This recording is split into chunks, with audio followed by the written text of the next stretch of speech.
Why hello there, AnxiousCynic back again, and we are back in the Mine-imator Beginner's Guide for the new version of Mine-imator 1.1.2 as of this tutorial. So we're going to be continuing this video from where we left off in the last part, which is importing scenery, and what we want to do is go ahead and customize the background settings for this scene. So I'm going to go ahead and drop down this, and we're going to bring up our background tab, and as you can see here, we have a pretty normal looking day. I'm going to go ahead and enable rendering so we can actually see what our scene is going to be looking like, and looks pretty good to me. Let's actually bring in a character real quick. Alright, so we've got our character set up in our scene, and now we got some kind of reference for the lighting that we're getting and how things are going to be looking. So basically, as you may have recalled from our initial tutorial, this is what you can use, these little radial dials here to change the lighting in your scene. This is some basic stuff you can do to try to get the lighting that you want, the time of day that you want. So what I'm going to try to do here is just make some of the basic lighting that we want to start off with. We may want to customize it later on with point lights and things like that, but we just want to get the base lighting and all the settings set up for our scene, so that way we'll have everything set up for when we begin animating. Alright, so now I'm just going to go over here. I think I'm pretty satisfied with this lighting. Maybe I want, whoa, hang on. Maybe I want the sun to come down just a little bit more. Let's see if we can make that happen. Which way we got to go? Something like that. Let's bring the sun right about there and make it kind of a little bit higher in the sky. Something like that.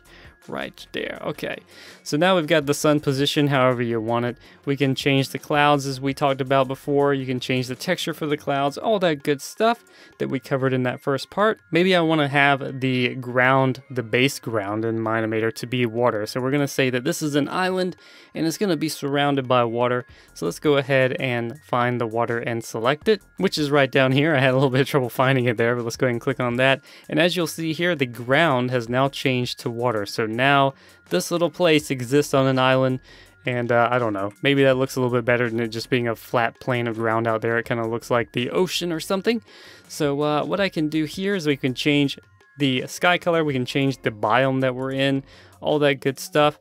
I think usually we're just going to leave a lot of this to default, but one of the things I always like to change is the sunlight color, because sunlight is not white, man. We're going to bring this on up and kind of give it slight orange yellowish hue, something like that. It kind of depends on the time of day. If you were going for an evening scene, then you can kind of make it a little bit redder or something like that. But for this, we're just going to give it a slight orange kind of hue. And we're going to go over here to ambient color. Typically, I think a lot of people who do a little bit more advanced lighting in Mine-imator like to make this kind of a lighter teal. So we're just going to bring this on over, something around right there. I don't know. You may want to play with that and kind of get the look that you want. We're just going to go with something like that for the sake of this tutorial.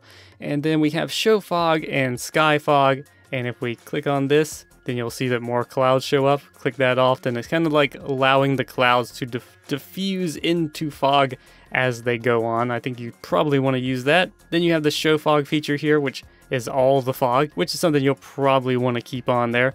And you can go custom fog color. We can go ahead and change the dang old fog over there. Let's bring this over here now, and we can just make it all sorts of colors that we want. I'm just going to reset it and keep it by default for now. And then we have fog distance. I can bring this down, and that's going to bring the fog in to our scene a bit more.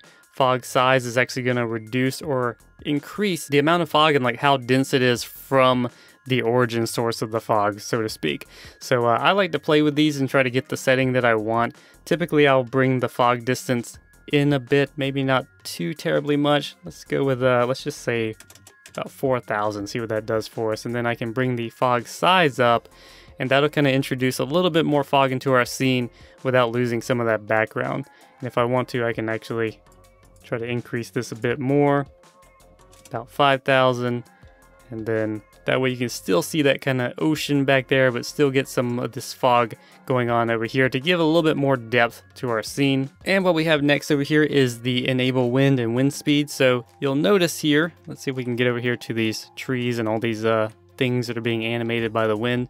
So you'll notice that these things are moving ever so slightly. Now you can turn that off entirely and it'll look kind of more just like default Minecraft where nothing's really moving or interacting with each other. If we click on this though, we can enable the wind as it is by default, and we can increase the speed so the wind's kind of going nuts. We can increase the strength where it's going very much wild, and I probably wouldn't recommend this personally unless you're doing a really kind of otherworldly, like dreamlike type scene or something.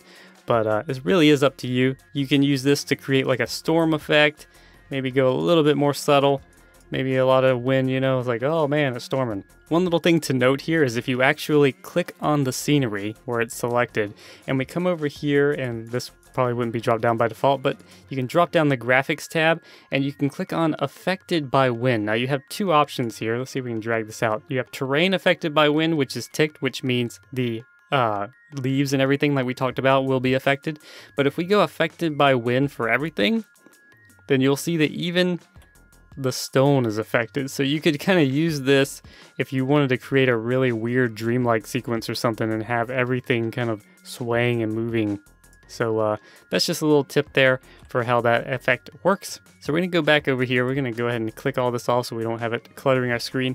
So that's the basics of what you would do to set up the background settings for your scene. But what if you want to animate that over time? Now we haven't gotten into animation yet, but just to go ahead and set us up for the future, what we're going to do is go over here to the workbench and we're going to go to this background setting here. So we're going to click on that and we're going to click create. And what you'll see happen here is we get this now background timeline or option in our timeline.